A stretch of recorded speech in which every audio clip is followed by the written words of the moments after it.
Guys, the reality is God's not amused by that, and it changes absolutely everything. Now, I want to do something.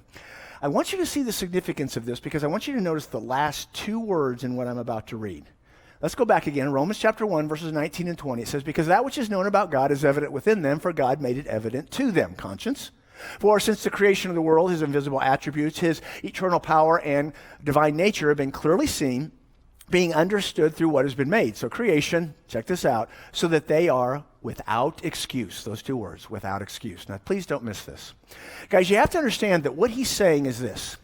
He's trying to help us to understand that with just those two things, what we have conscientiously inside and through creation, that every one of us stands before God. That alone gives us the ability to actually honor God.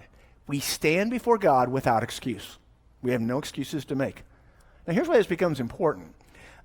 We have a tendency to think a little, as far as our innocence, a little more highly than maybe we should. Just individually, we do that. We kind of think about ourselves a little bit, and you can pick either the baby or the puppies, but a little too much like this, all right?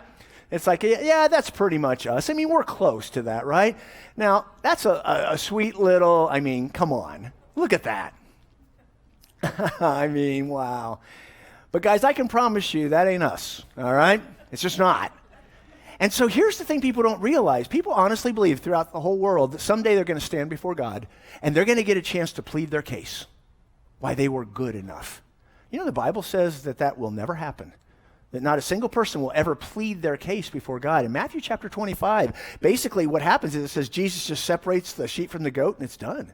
It's all based on what we do with Christ here. Now, because that's true, I want you to think about being safe and danger because it's in your own best interest.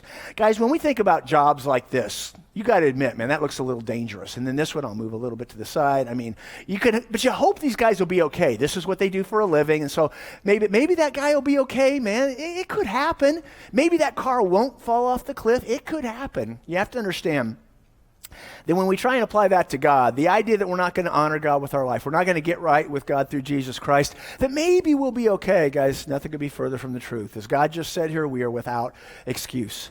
Guys, the world tells us that we can go through life and dishonor God and that that's okay, and yet the dominoes keep falling and everything falls apart. What we have to understand is it's in our own best interest to recognize that our entire life will be totally impacted by one choice, whether we choose to dishonor God or to honor God or not. Guys, if we decide we're going to ignore God, reject God, we're just going to dishonor God, everything falls apart in our life. So I want to challenge you. Honoring God is in your own best interest. We hope that because of that, you'll want to choose Jesus.